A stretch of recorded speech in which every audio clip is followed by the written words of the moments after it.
Welcome to another episode of Epicenter.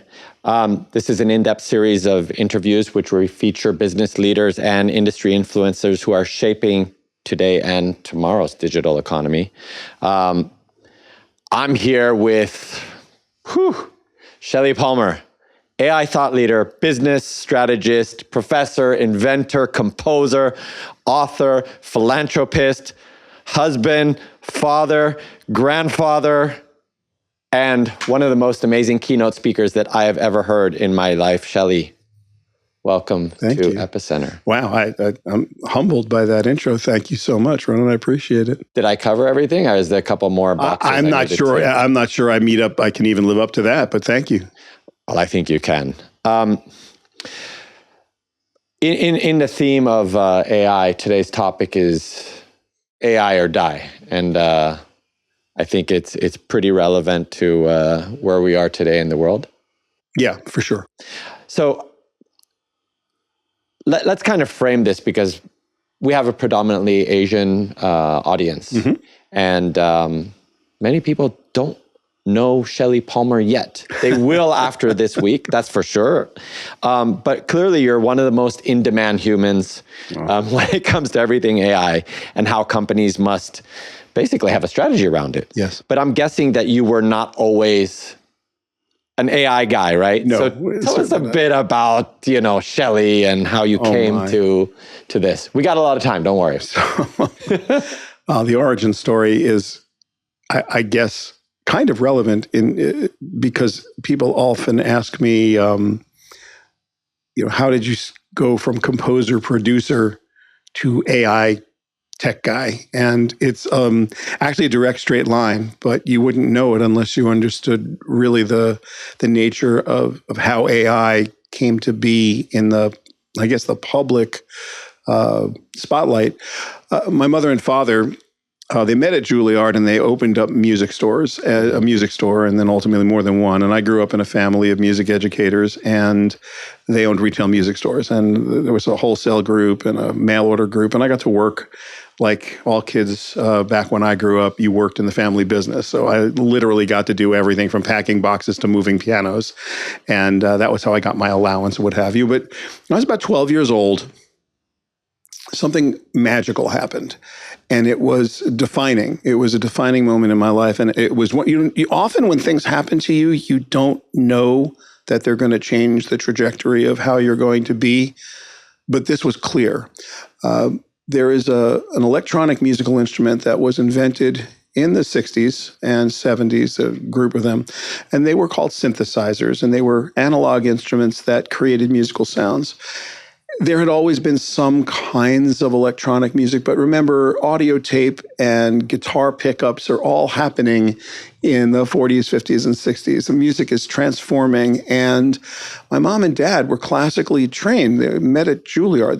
To them, pop music was a Broadway show. It wasn't rock and roll. I mean, the Beatles were the devil's music at that point. They just had no interest in that kind of stuff, although they didn't mind selling an electric guitar or two. Anyway, into my dad's music store, rolls Bob Moog with a bunch of synthesizers basically in the back of his station wagon, as I remember it. It wasn't quite that quaint, but at the end of the day, we got to hear the very first demonstration, in-person demonstration of a Moog synthesizer. Now, I'd been brought up with, good old-fashioned symphonic instruments. Mm-hmm. Classical music generally was playing in my house all the time, and all of a sudden, this thing makes sounds you'd never heard. Now, I don't know how to describe it because, how many of us get to a moment in our life where we literally hear something we've never heard before? Mm-hmm. Everybody knows what these sound like now. Everybody living there, your phone will make the sounds. You can find them sampled everywhere. Sampling didn't exist. So the demonstration that was put on for me changed my life. It changed everything. I couldn't believe what I was hearing, and I needed to be part of it, whatever it was. Mm-hmm. Now, what's crazy is, this is 1970. The device that was on offer was about $8,000 US. Wow. For context, The car my father was driving was $6,500. The house we lived in was $35,000. The entire house. Like, this is, this is money you don't have. A very expensive Fender Stratocaster guitar or a Les Paul Custom would have been $150. Like, that's the context. For just the sizing of this thing. My father didn't believe it would ever sell. He's like, this will never sell. Like, who's going to buy this for, grand pianos cost less. And he's right. It never sold because I took it home and I started to learn how to play it. And it became obvious to me, I guess by the time I was around 17 years old, the Motorola 6500 processor, actually 6502 had come out and it was readily available at Radio Shack. So I'm about 17. I'm walking through Radio Shack and there is on the shelf a little book for 79 cents that says VCFs and VCAs, which stands for voltage-controlled filters and voltage-controlled amplifiers. And there was another book about voltage-controlled oscillators, and I asked the guy behind the counter if these were the same amplifiers, oscillators, and filters that were in my synthesizer, and he had no idea what I was talking about. I walked out of there with about $45 worth of parts and took this down to my dad's music store, which is just down the block, and I dumped the whole bag of parts onto the workbench of the guitar and amplifier repair guy.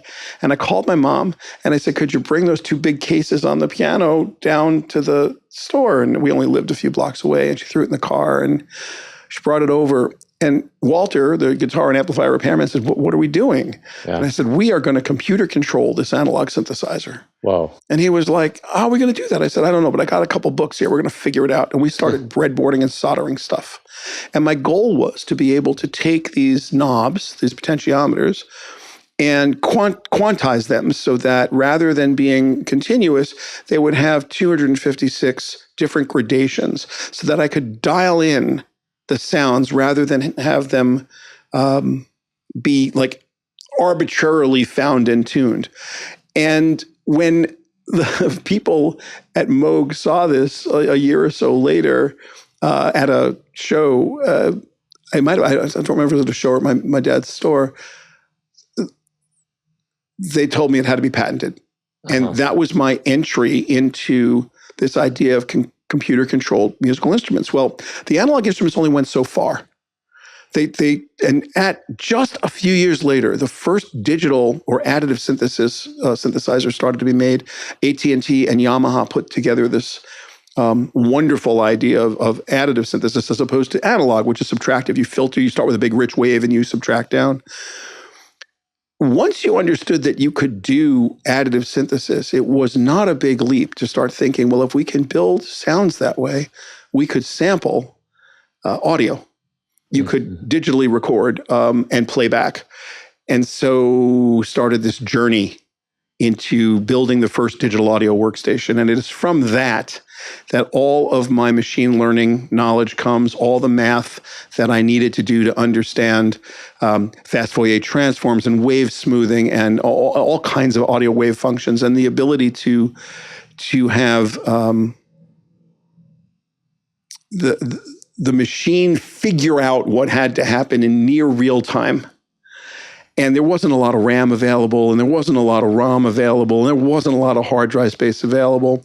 In fact, the original digital audio workstations were sampling to disk because the seek time of a rotating disk was about 4 milliseconds, and memory was slower than that because of the way the motherboards were laid out and the way memory boards had to be set. It was just, for technical reasons, literally this idea of sampling to disk was a better thing to do. So I lived through that entire process, and we're all the way now into the mid-'80s.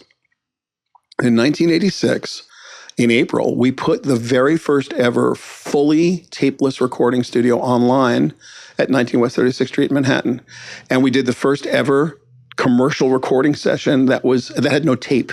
So this is digital. All digital, 100% digital. In 1980s. 1986. And it was kind of like a moment that went by that none of us noticed or understood as, that moment I didn't understand as pivotal in the world. Right. Or as, learning about analog synthesis for the first time and hearing those sounds. That was instantly obvious to me that my world was going to change. We did this, we'd built a recording studio. And we were working on what we thought was the cutting edge of technology, and we just never stopped doing it. Well, it turns out, Ronen, that the math you use to do everything we were doing in digital audio workstations and digital video workstations is the same exact math that you use to analyze all the data there is in the entire advertising world. And one of the things that I was doing full-time as a composer-producer was a zillion, and that's probably a technical term, commercials.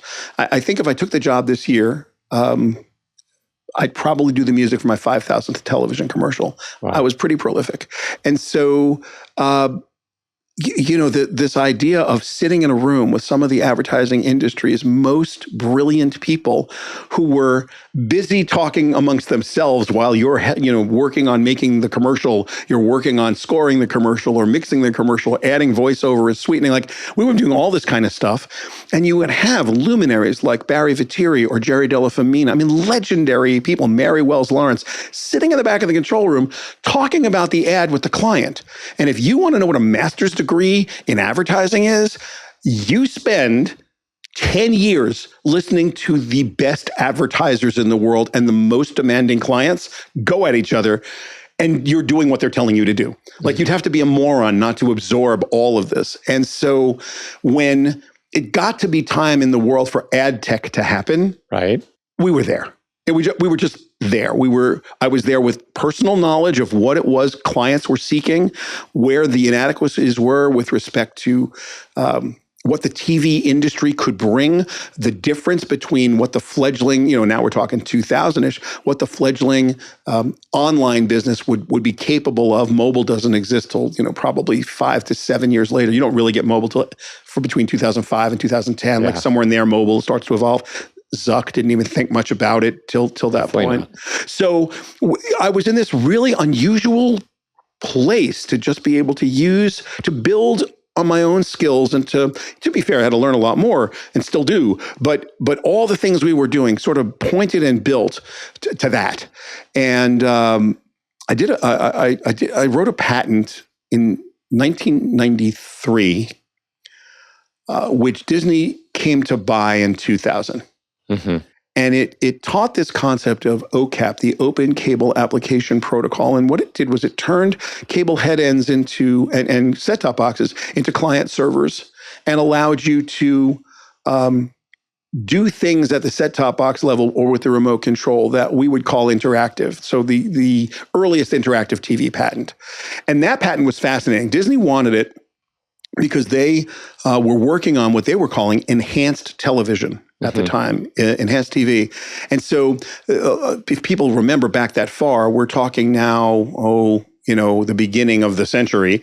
Who Wants to Be a Millionaire was a very popular show back then. My technology was used to allow people to play it at home in sync with the television broadcast. And Monday Night Football, if you're playing fantasy football, watching on ESPN and ABC, you could play your fantasy football game along in sync with the football game. Celebrity Mole, Yucatan. Celebrity Mole was a show back then too. All these reality shows were starting to happen.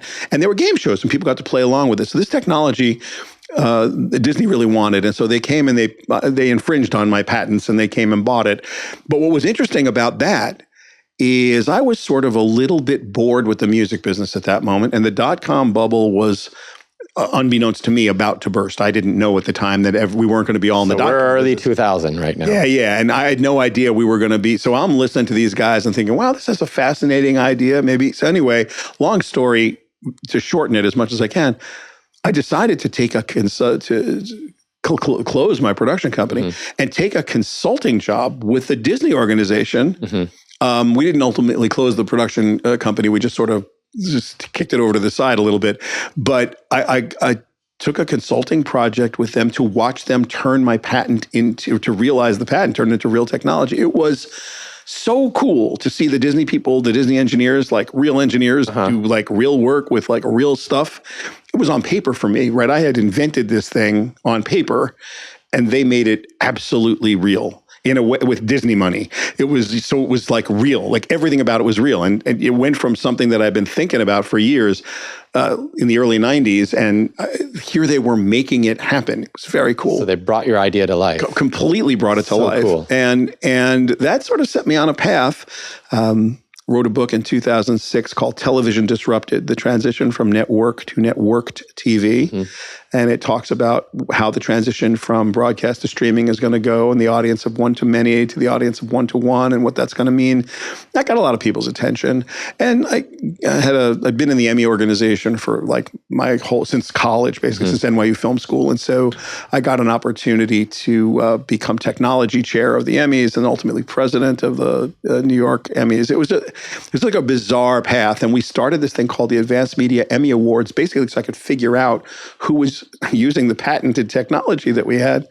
Disney pulled a fast one on all of us. That was kind of funny. They contributed the patent to a massive patent pool so that to end all the lawsuits against Disney for enhanced TV. So I'd never really made a lot of money off of that patent in royalties, although Disney was kind enough to pay me for the patent, which, was better than a stick in the eye, as I like to say. Right.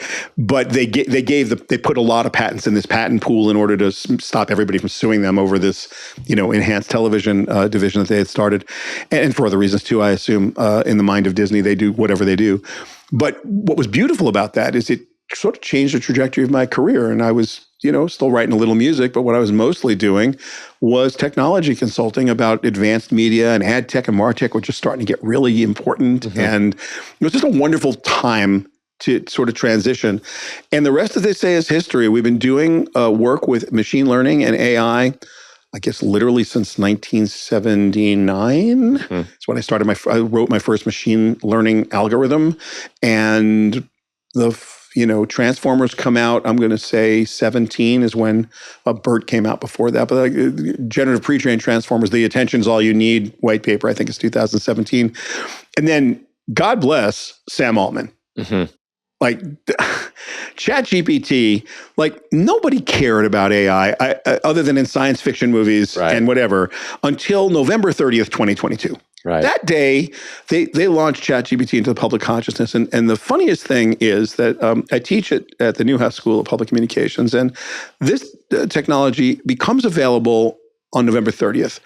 December 6th, the final projects were due for my master's class, the graduate class I was teaching in advanced media business. And every student had used it to write their final essay. Every single one. And I'm like, and it was so obvious. Like you must have been proud of them. In many ways. And also, early adopters. I would say, but the funniest thing happened just a few weeks later in mid-December, just before Christmas, I get a call from one of our CEOs.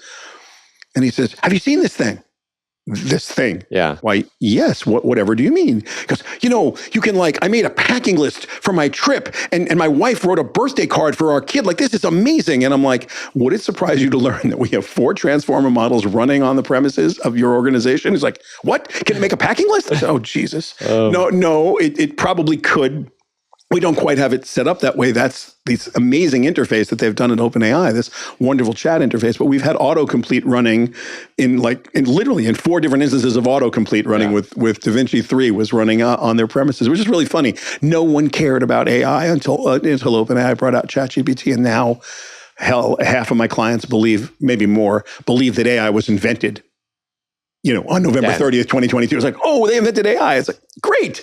And the good news for us is that we were so associated with it over the past 20 years that everybody just started calling up and saying, hey, can you help us do this out of the next thing? So the consulting business has kind of exploded into one subject only, all AI all the time. It used to be called digital transformation. Now it's AI transformation. I don't know what else it doesn't have a name yet, but it's like, hi, what would you like to talk about? AI. What do you want to do? AI. Do you have a business outcome in mind? AI. It's like, that's not a business outcome. That's a technology. It's like a means to get you there. Apply it? Yeah. Like what's the business outcome you're looking for? And so I think we've just crossed the Rubicon in, I'm going to say, the last 3 months. The bulk of our business has moved from what is it? Is it here to stay? Is it a fad? Is it a bubble? Tell us what it does. Tell us what it doesn't do. To, hey, we've got some business outcomes. We want to super automate them. How do we do it? And what are the practical steps? Who's doing it? Like everybody's now executing. Whereas for the last basically 2 years, everybody was, what is it? Who is it? How is it? What does it do? Is it like, so we're still doing a fair amount of that, to be fair.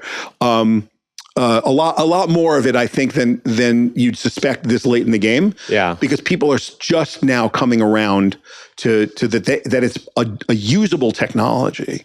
Don't they see it like many? I would guess that many companies, business leaders, they see this as almost like an existential threat to their business in some way because they're starting to do it right now.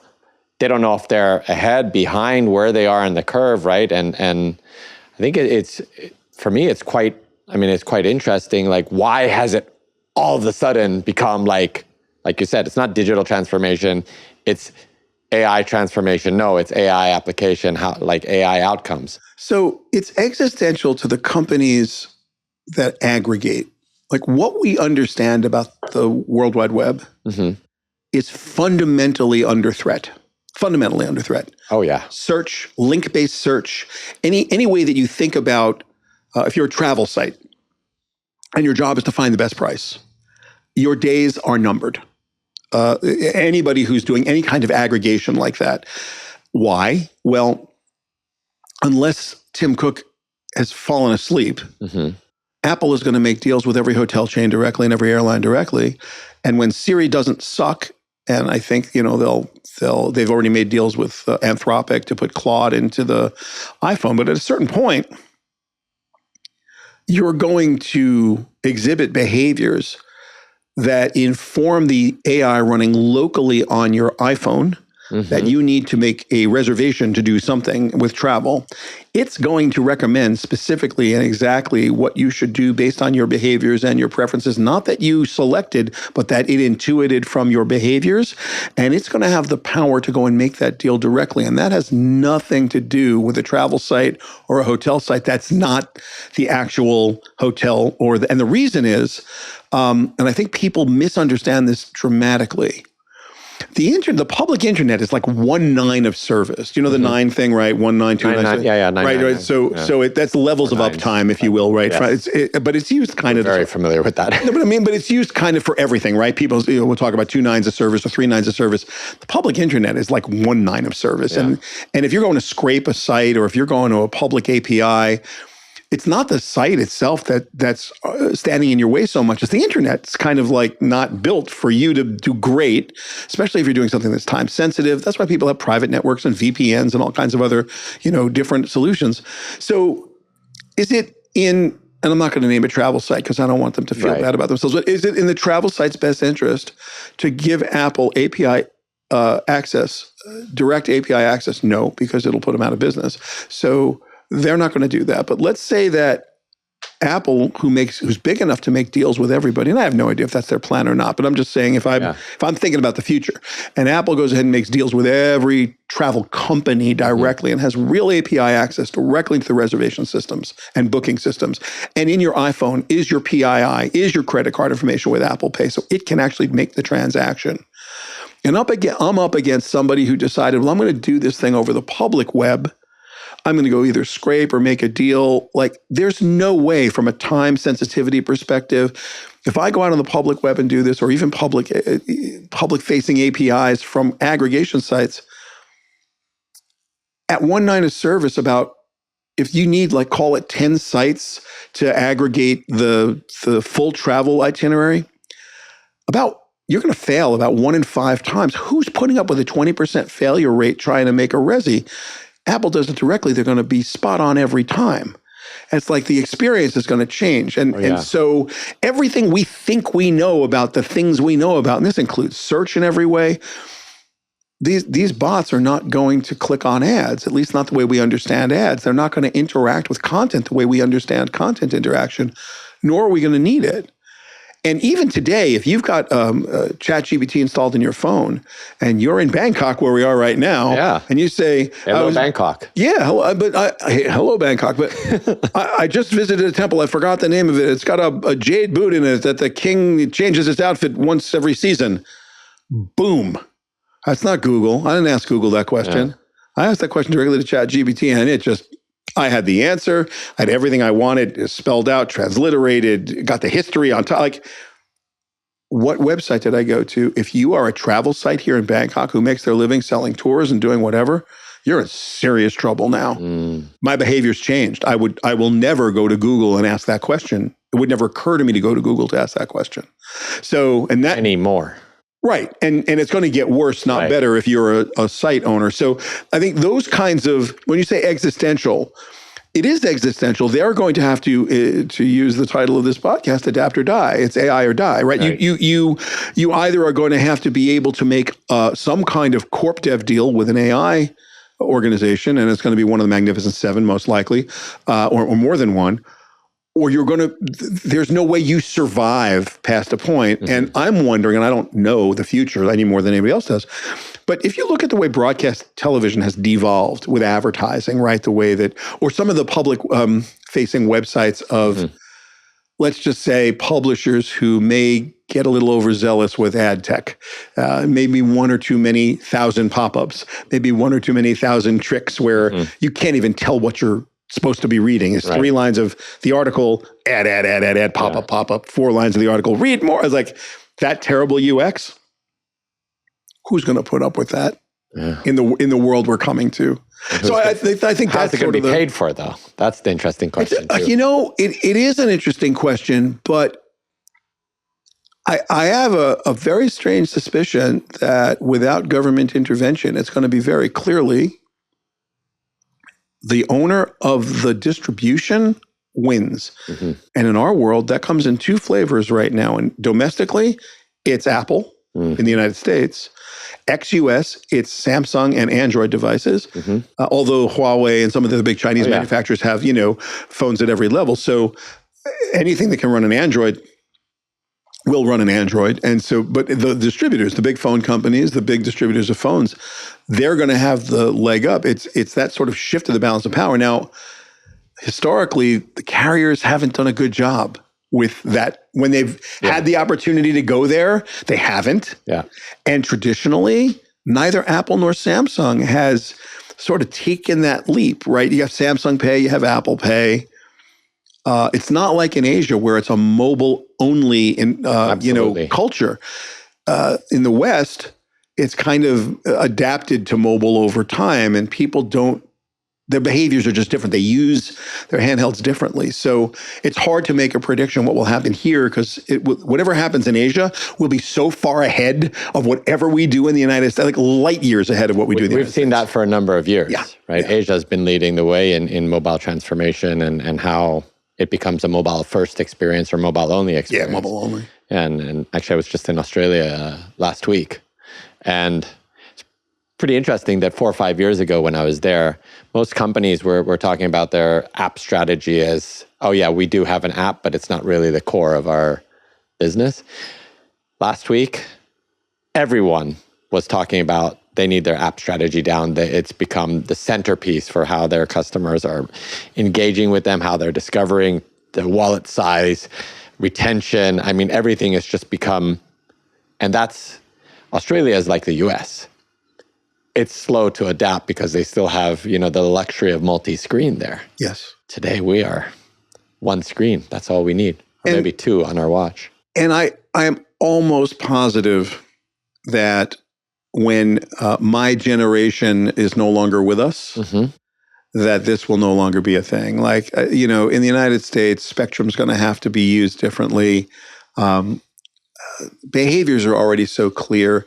There's always been generational divides, Gen Alpha, Gen Z, millennials, Gen X, boomers. There's always been a sort of technological, and even the leading edge and trailing edge of each of those subcategories, they act differently. I think I'm going to call it somewhere between 18 and 24 months, there's a major technological behavioral shift.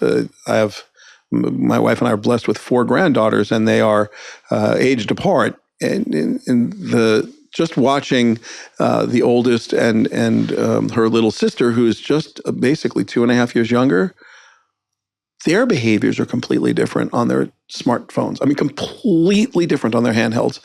And of course, they have different personalities, but even so, their facility with the devices is completely different. What their reliance, their level of trust in certain things they see. So I feel like broadcast television has a certain expiration date on it in the United States. Free is very pro-consumer, but our needs for bandwidth and spectrum and, is it 10 years away? Is it 20 years away? It sometime in the next couple decades, as the boomers start to leave us, you're going to see a massive shift. And it's going to be, I think, accelerated by these multi-agentic tools, the multi-agent tools, these agentic tools that literally will understand what you're trying to do. And this isn't AGI. This isn't this mythical, like, artificial general intelligence, which, loosely defined can do what a human can do. You don't need it. You need some point solutions that are wired together in a multi-agent way and that can do an outcome. And the outcome I want is I want a real assistant. Like, if Siri didn't suck, like, if you could imagine, like, what would Siri do if it actually was cool? We might find out very soon. We might, because they may be, but I mean, like, fantasy cool, right. Science fiction cool. Yeah. Like, it knows when you're supposed to go to the dentist and have your teeth cleaned. It knows, because it has your PII, it knows that you haven't walked enough and it's starting to coach you. Not the way an app would, because there's plenty of apps that do that, but literally the way that, like, Apple Health would torture you if it knew you hadn't slept enough, and it would sort of, go ding, ding, ding. You have to do the following things. You haven't had this, that, the next thing. Not by you telling it, not by you coaching it, but by it understanding the behaviors you actually exhibit. Yeah. And I feel like Apple's uniquely qualified to do that, because I see you're wearing an Apple Watch. I'm wearing an Apple Watch. This knows how many beats a minute my heart beats. It knows how often I breathe. And I would never give that information to OpenAI or to Facebook or to Google, but Apple has it. Well, you trust him, don't you? I don't. You have a picture of him on your bedside table. No, I think the old joke is, if you go in my office, it looks like Steve Jobs threw up in there. I mean, there's just Apple stuff everywhere. But in practice, I trust none of the tech companies as far as I can throw them. But the good news is, I mean, humbly, I know what their motivations are, which are purely profit. So wherever they will make the most money, that's where they go. They're pretty predictable. Like, no one's doing anything nefariously. No one's trying to be evil or any of that. They're doing what they can do. I think most people don't think about what data elite really means. There are very few organizations on this earth that control. What does it mean? So Facebook has every ounce of my aspirational data. I present myself on Facebook not as I am, but as I wish to be. And so Facebook, Instagram, all of the Meta family of companies, the data that they have proprietary access to is the presentation of self in everyday life. That's aspirational data that they can turn into action or translate into wealth. Everybody's been logged into Google for 20 plus years. They have every keystroke. Google translates the currency of intention into wealth. I never intend to go to Google. I intend to go somewhere else. I'm telling Google what I need, and it's translating the intention into wealth for the stakeholders at Google. If I look at Amazon, they have every ounce of information about what in the States, obviously it's not global because it's really domestic in nature. Everything I've ever wanted to buy, thought about buying, looked at, priced, they know precisely what I'm looking for. ex-US, there are other companies that occupy that same space. Baidu, Tencent, Alibaba. Yes. They have all the same. I mean, we could be talking about them as well. Yeah, we can talk about them. Yeah, I mean, but they are in the same elite league, right? Yes. And if you think about if you look at the data elite, you have to think about the full up Magnificent Seven. Microsoft, it's every desktop and every laptop that's not a Mac, right? And then our buddies at Apple who have, every high-end. Apple is insidious because they make the most expensive hardware in the world, and therefore, by definition and default, their customer base are the richest people on earth. And they're elitist. So that's the data elite. Those are the organizations that literally have Tesla. You might love or hate Elon, and I'm not going to make a comment about whether you should or shouldn't. Tesla has optical imagery video of every mile ever driven by a Tesla plus the times the number of cameras in the car, which is voluminous. Accelerations, They've got speed, what everything. you listen to, the games you try to play. Everything. Every tweet ever tweeted in the history of tweeting. Oh my God. Because he owns it outright. No public, money, thank you. It's mine, all mine. They have this constellation. I think there's 4,000 Starlinks out there already. They just put another bunch up.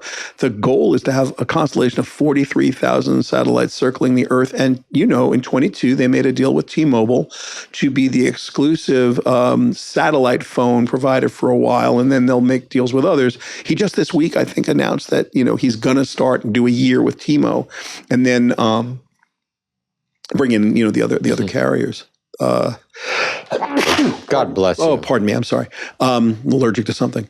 So he said that he said that he would ultimately make deals with other carriers. So when you think about it, not only does he have Twitter, he's going to have this massive CDN, this massive content distribution network, this massive content management system circling the globe. Then he's going to have like data communication and voice communication. If that doesn't scream data elite globally, I don't know what does. You know what? Who else has this? Like, you know the expression of the bird's view and the serpent's view? Yeah. That's Tesla. That's Elon, right? He can see from the top all the way down. That's 100%. So look, at the end of the day, that's the data elite. There is, because look, the public internet, there's a lot of talk about ethics and training, and you scrape this, you scrape that, you're allowed to do this, you're allowed to do that. Let's be very clear. The entirety of the public internet has been scraped by everyone who wants to scrape it. Asked and answered. You wanted to regulate this? You needed to regulate it in 2015. Like, you can't regulate it a decade later. It's done. So the new stuff you can regulate. You can say, well, look, I'm a publisher. I don't want you to take my stuff now, my current stuff. Which, to be fair, if you look at a Zipf-ian distribution of content, for those of you who don't know the Zipf-ian distribution, it's a power curve, 1 over n. So the first thing is super popular. The second thing is 1/2 is popular. The third thing is a third is popular. The fourth thing is a fourth is popular. And that's what a top 10 list looks like. It's a kind of it's a curve. Yeah. And it's what the long tail was about. They call it the long tail. And so if you look at a power curve like that, the most current, most popular stuff really is the most valuable right now. The rest of it, tails off into oblivion. And maybe if, it'll come back for a minute if it's all digitized in a way it can be found and searched well meta tagged. So I think there's an argument for, okay, how do we protect ourselves now with our current content? I think that's real. But I also think that anybody who's sitting back and saying, well, we're going to regulate these guys, the large language models, there's a law in California about to go into effect if Governor Newsom signs it. I think it's SB 2602, and it's on his desk now. I don't know when he's going to sign it or if he's going to sign it. But if he does, it's a law that talks about large language models, what you can do with them. Folks, a hand raise here. Can call me. What about small language models that'll fit on your phone that are already out there and fully open source that you have no control over and you can't do anything about? What about that? And the answer is there's nothing in the law about it. So what they've done is they've made the foundational model builders, the guys that have more money than God has time, they've given them some restrictions, but they've also given all of us restrictions. We could never be that big because they're that big. We can never get there because of the restrictions. And then all the small stuff that's going to be insidious and weird and like, 3 coders in a garage do something cool with a small little 7 billion parameter model, some fine tuning and some post training of some kind. You're never going to control that. So what a weird world. Like, the regulators are so far behind this. I just don't see it. Shelly, this Taoist saying, when there's good, there's evil. Yeah. And it's neither good and it's neither evil, that they both must coexist. 100%. So you said this, in 2015, we should have, the regulation should have come out.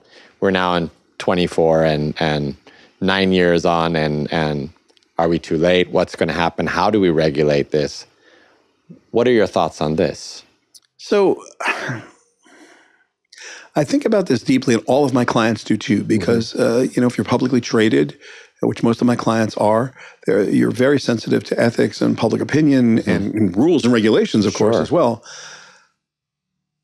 In the United States, you can infringe on someone's copyright with AI, but you cannot copyright the work product. In Japan, you can, and in some other countries you can, but you can't copyright the work product. So this now becomes problematic. We're going to have to wait for the courts to decide some of the cases to see how the courts want this to be adjudicated. Not so much regulated. That's where the money is going to change hands. The Copyright Office has made, I think they're getting ready to make some recommendations to Congress. I don't see Congress dealing with it. In the United States, the Constitution has one line in it in the first section. I think it's in Article 1, I think it's Section 8, Clause 8, or Clause 8, Section 8. I have to look that up. Someone can check me on it. But there's one line about the Patent Trademark Office. There's one line about intellectual property. And those rights are granted to a human being, not to a machine. And so at the moment, you interpret that the Copyright Office and the Patent Trademark Office, they are granting patents and trademarks and copyrights to humans, not to machines at the moment. The courts, on the other hand, are going to deal with this like, does you, Ronen, have rights to your own image, name, likeness, voice? Should you be paid? How much should you be paid? How will you be paid? Like all those things I think are going to come out in court cases. From a pure regulation standpoint, throughout history, laws have been woefully behind the technology. And to be fair and frank, I, in my whole life, have never seen technology improve at this pace. It's always been like, we've been in the business of what's new, what's next, what does it mean for your business? We've been doing that for 42 years. We do CES every year with all our clients and take them around and we talk about all the cool things that are happening. If I don't read like 3 to 4 white papers a week and probably 50 to 100 Chrome tabs every morning, I let 2 days go by, I'm behind, and it'll take me half a week to catch up. I just have never seen anything come at this speed. And I don't think it's going to slow down. I think it's accelerating. Yes. So when you talk about regulation, what I think people do automatically, I do until I force myself, and I literally need to force myself.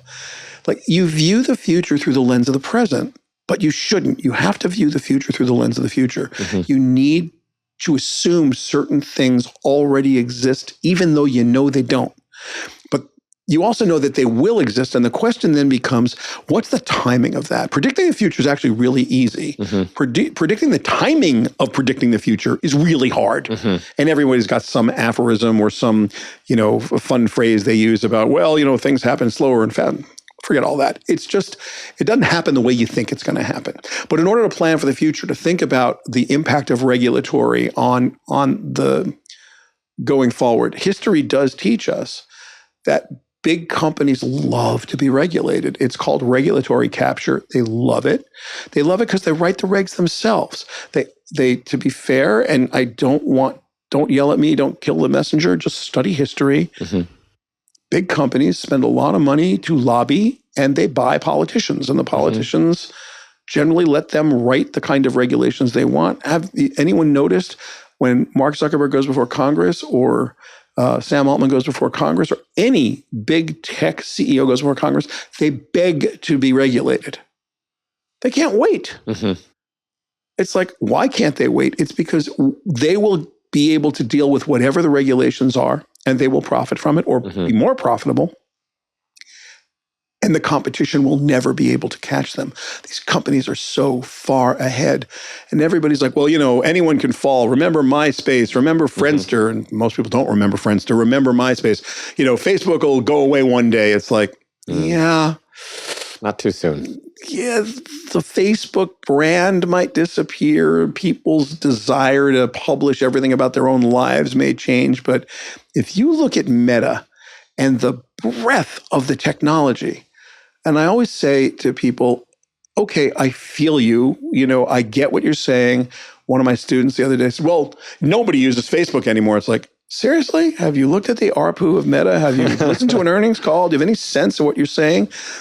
If you think about it for 1 second, take out your phone, people listening. If you think Facebook is doomed or Meta is doomed, open up Facebook or Instagram and just open the app, because I know you have it, and start scrolling. But it's not to stop, as fast as you possibly can. Just scroll and then for a couple seconds, then stop.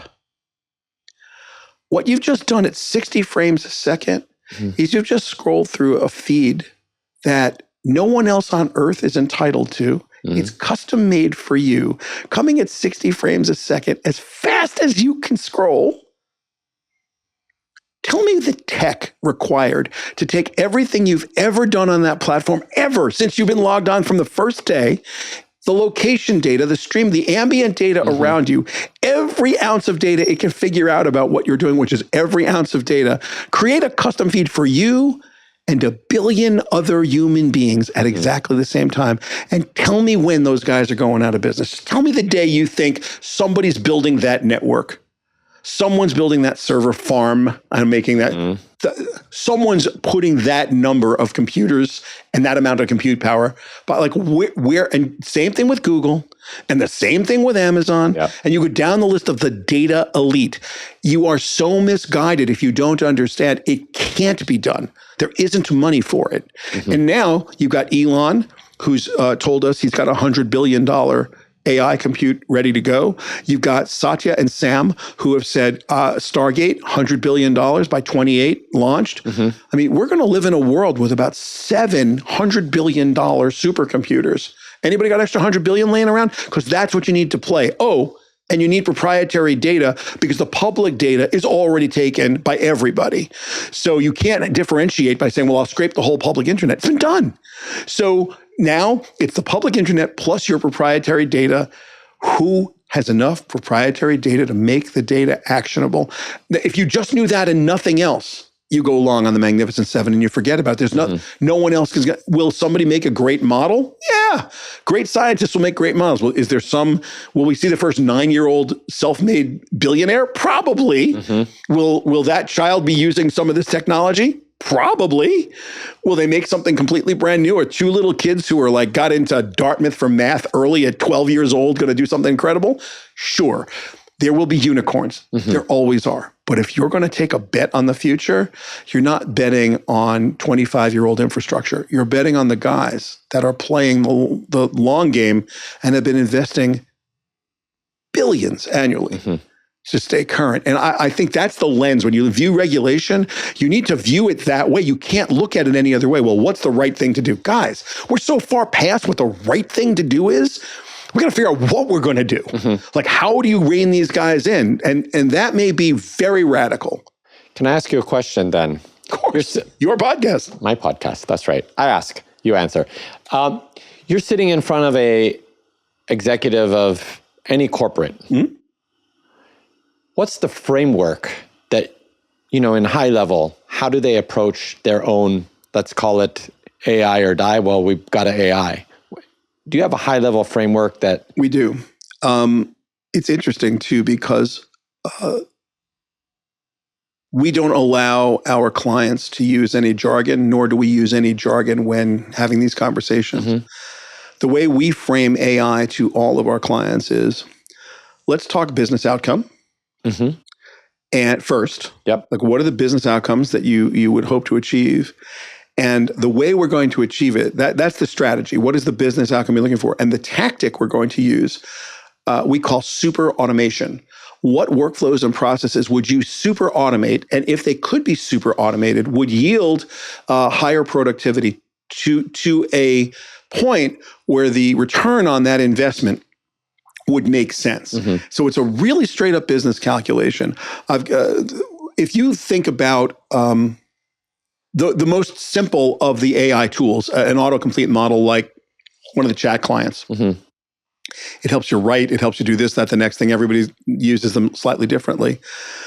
So I could teach you to prompt craft or prompt engineer. And prompt engineering is probably too specific a word. We call it prompt crafting because we're really just teaching people how to approach a prompt inside of this environment to get the most, to accomplish the goal they were trying to accomplish. So in about 45 minutes of training, we can make anybody somewhere between 5 and this is going to sound crazy, 500% more productive. If you are great at your job, this is a skills amplifier, and your skills will be amplified. And what will happen is somebody who is able to, who's like just a killer, is going to be amplified to be a super killer. Like they're just going to go for it. So those people can see massive increases in productivity. If you're good at your job, Harvard says you'll get 40% more productive. And I think that's probably right. Somewhere between 5 and 40% more productive. And if you suck at your job, you're still going to suck. I mean, there's no, if you're bad at your job, you're still going to be bad at it. But knowing that this amplification happens, you can't just slap that on existing workflow and process. It makes no sense. Take a good old-fashioned Gantt chart, like with waterfall moments where it's like, okay, we're going to do this, then we wait for this, and we're going to do that, and we'll wait for that. You don't do that. You would innovate the workflow and process to match the increased productivity. So that's where we call that super automation. It's like, what processes inside the workflow would you super automate? And it may not be generative AI. It may just be a good old fashioned neural network. It doesn't, AI is a broad catch-all phrase, and everyone thinks generative AI does everything. Right. It doesn't. Yes. There are neural networks, convolutional neural networks. There are GANs, generative adversarial networks, all kinds of networks. I could bore you with technology all day long. At the end of the day, we don't allow anyone to talk about any of that in our client environment. What we do is we say, business outcome. What are we trying to do? Oh, well, if we could make our sales department more efficient, we don't have a sales research department. We had to cut costs. So we only have 3 people doing sales research. We used to have like 25, and we really need to be better at that. Well, we might be able to super automate that process. Let's talk about the workflow and how to support the sales staff. How do we report? How do we support the revenue generators? How do we support, and you look at each of these areas of the business, and then you really talk about super automation. And once you figure out what you're trying to do, you innovate the workflow and process, you train the staff in the new tools, and you go. And this is an iterative process. And I think the only the thing we ask our clients to do is understand that where in the past, when we talked about digital transformation, it was a project with a beginning, middle, and ending, and a rising kind of action, climax, and falling action. We're going to get the data together, and then we're going to do this, and then boom, your tech stack's going to be good, your ad tech's going to be good, your martech's going to be good, your performance marketing is going to be like, it's got a date, we'll be done. Yeah. That's no longer true. Now it is, hey guys, pony up. It's going to take 3 to 5 techs. They're going to be here for a very long time. This team is forever. It's going to be start small, and we have to triage what's going to work, where you're going to get the best bang for the buck, the quickest wins, and get the most return on your investment. Because literally, this is it's a fundamental core process of the business. It can't be outsourced. If you think about it, Ronen, if I said, let's build apps flyers first synthetic employee.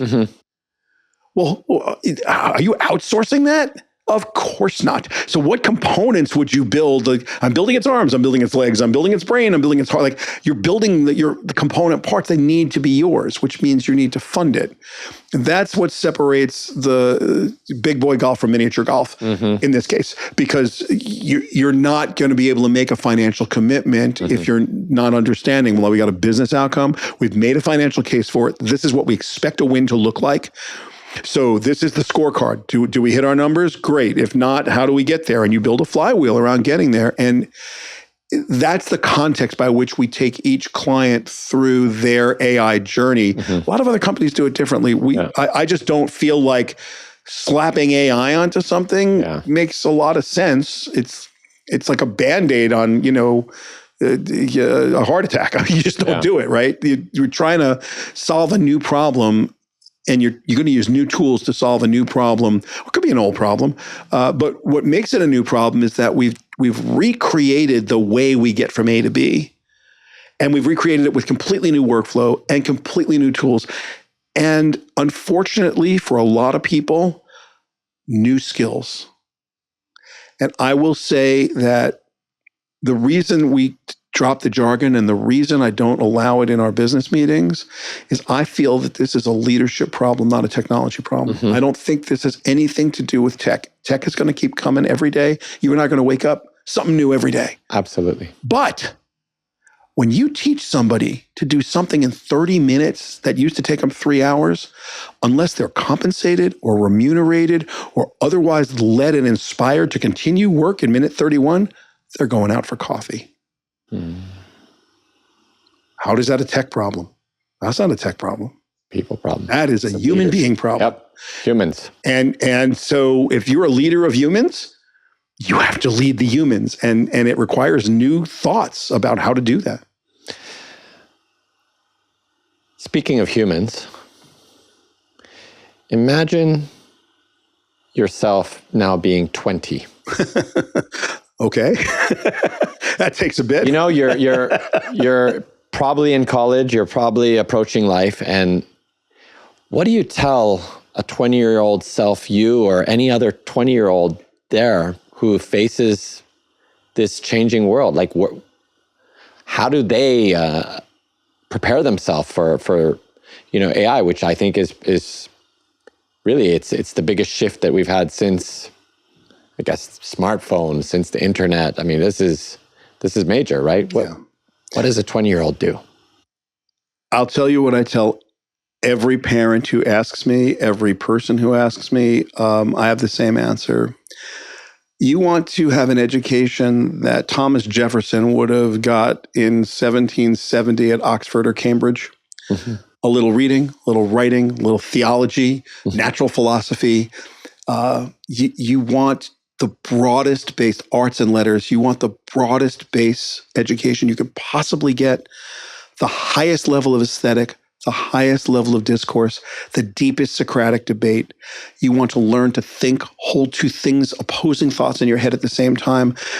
Sadly, America has chosen a very unfortunate 20 years to make it cool to be stupid. Mm-hmm. Now is not the time for that. This is not even the time for specialists because the tools are specialized, even though you're not.